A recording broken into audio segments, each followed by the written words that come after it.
Hello folks and welcome back to my channel. It is our first post-top surgery chatty get ready with me. Super excited for this one. Super excited to feel up to I don't know, doing makeup and sitting down and really filming and chatting. So yeah, let's get right into it. I know depending on when I post this, some of you watching this might be like, getting ready, feeling up to filming. Bitch, you've been filming this whole time. Listen, filming sitting in my desk chair, just talking about books that I'm reading while I'm recovering is very different than actually trying to film. And I have been very good about giving myself rest days. Yesterday, I hardly got out of bed, and I just read my books and watched some TV and napped with girlfriend all day long. But today I'm feeling pretty good. And I realized that if I use this time wisely, I can get all of my content for January and February done. And I will be attending the Ahhhh Symposium, the Body Suspension Symposium in New Zealand in January. And so I won't be able to film any content the entire month of January because I'm traveling and stuff. So if I can finish it all right now in October, then I'll just be super ahead. And my brain is going a little stir crazy, you know, I need stuff to do. So I woke up this morning, I was feeling funky fresh. I decided to come sit here and do a little chat to get ready with me and then try and film one or two proper videos with the full filming setup and see how that goes. But I'm not gonna over push myself if I don't have the energy after just this or after just one or two. I'm just gonna call it. Oh my gosh, my skin is thirsty. Drinking up this moisturizer right now. I tell you what, my skin is doing stuff during my recovery, which, you know, I've got rough skin to begin with, so it really doesn't surprise me. And this has happened after every other time that I've gotten surgery, but just my skin gets so dry. I get such bad sections of acne breakouts along my cheeks and along my chin, and it is rough. But yeah, we did it. I got top surgery. I'm on the other side of it. I'm healed enough to start wearing some clothes. I tell you what, the clothing thing has simultaneously been the best and worst part of all of this. When you're first recovering, you're wrapped up in this compression garment. So I had all of these foams and this big tight wrap around my chest, and it was fairly uncomfortable, not gonna lie. And after I got my drains out, I was cleared to stop being in the compression wrap full time.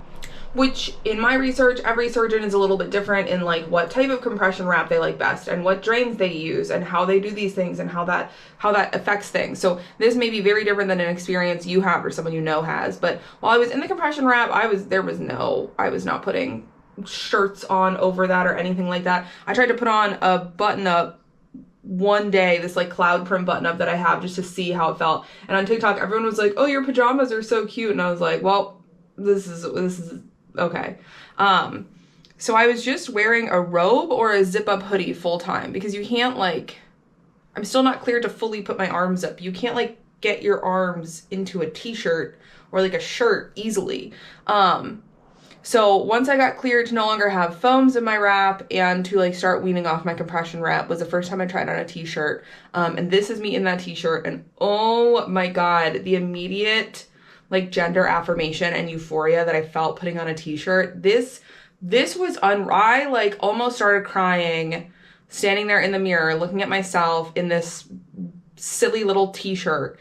It just felt so good. I remember standing there looking in the mirror and being like, oh, this is how this is supposed to fit. This is how this was always meant to fit. You can actually read what's on the shirt because my giant giddies aren't in the way and distorting everything and such.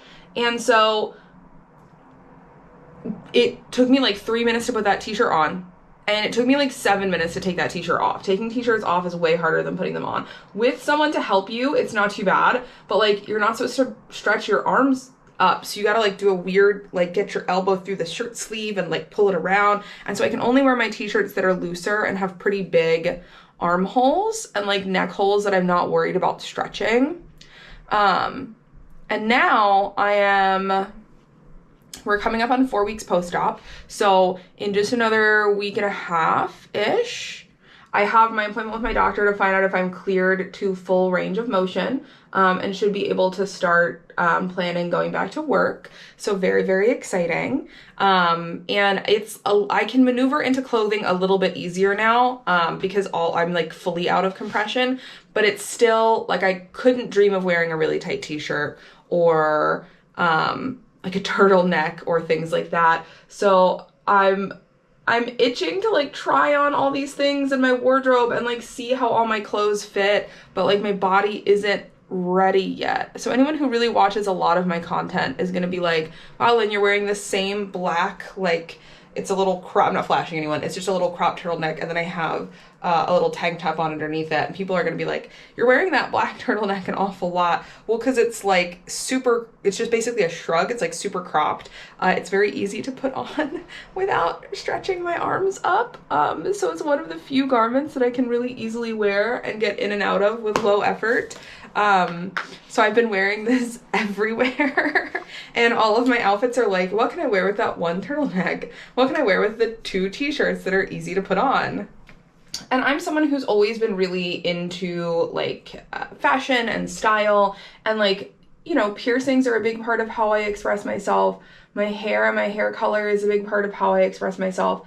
And clothing and fashion and what I wear has always been a big part of how I express myself. I mean, part of why I started like doing more stuff with TikTok is because I was doing these little like outfit of the week videos back when I worked in Nashville that went like pretty viral pretty consistently, and people really enjoyed seemingly seeing how I put together and styled things, and I had so much fun with it. And once I decided I wanted top surgery, I feel like my dysphoria got so much worse, which is really common. Like once you decide you're gonna change something, it's like, okay, well now I'm like just waiting for this change to happen, and it's really frustrating. And I felt very disconnected from clothing and fashion, which was previously a really big form of self-expression for me for like, I don't know, like 2, almost 3 years now. It's been a minute since I feel like I've consistently done like fun stuff with clothing and fun stuff with my outfits and wardrobe. Everything just felt really dysphoric. I just looked at how I looked in like different outfits and different articles of clothing, and I just felt like, ugh, like I don't like how that looks. Like that's not me, you know? And the amount of self-control I'm having to have not to just put on everything in my closet and see how it fits on my new body and just play around is so hard. It's so hard. I have not felt so excited about fashion and clothing and outfits and my wardrobe in years. And everything that I can put on fits the way I always imagined it fitting, and I just feel so comfortable and happy and good in my body, and I'm just so, ugh. And you know, there's levels to surgery anytime we talk about it. Like there's people who do have complicated healing processes or difficult recoveries. Revisions are really common in top surgery. There can be like a little bit of leftover tissue, or like with nipple grafts, things can happen.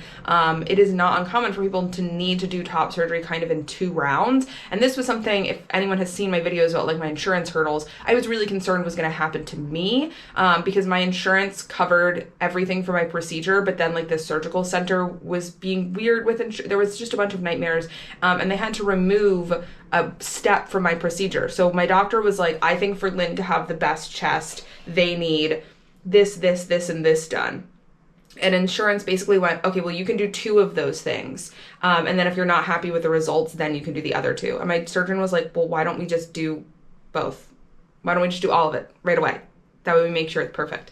And I'll still have to wait a couple more months before I see if I need a revision, because there's still swelling. We still have to see how things heal and settle. Right now, I'm really tentatively hopeful that I'm not going to. I'm really tentatively hopeful that I'm not going to, but we'll see. My doctor worked their fucking ass off around these dumb insurance restrictions to try and get me as close to my ultimate goal results without those additional steps as possible.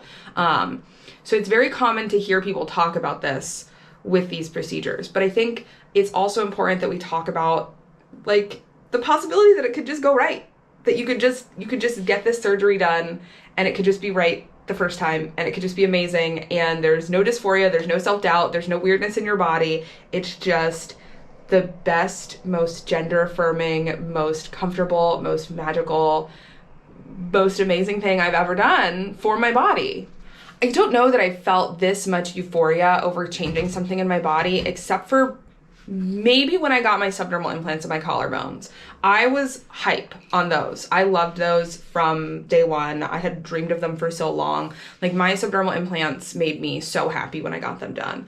But short of that, yeah, I don't know that I've ever felt this good about any of the modifications or changes I've made to my body. But I am feeling so on cloud 9 over my top surgery results and so comfortable and safe and happy in my body. It is unbelievable. I'm giddy with it, and I'm so happy, and I'm like just a week away from getting to be able to try on all my clothes and see how everything fits, and I know it's gonna be really good. I know I'm gonna be really happy about it. So this kind of turned into like a very short try to get ready with me, because I was sitting here thinking about doing the rest of my makeup and like some blush and stuff like I would normally. I was like, oh, my skin is so grumpy and sad from just being in recovery and dealing with everything, that I'm just gonna do the simplest of eye makeup to film the rest of my videos for today. That way I just keep it really simple and I don't irritate my skin further.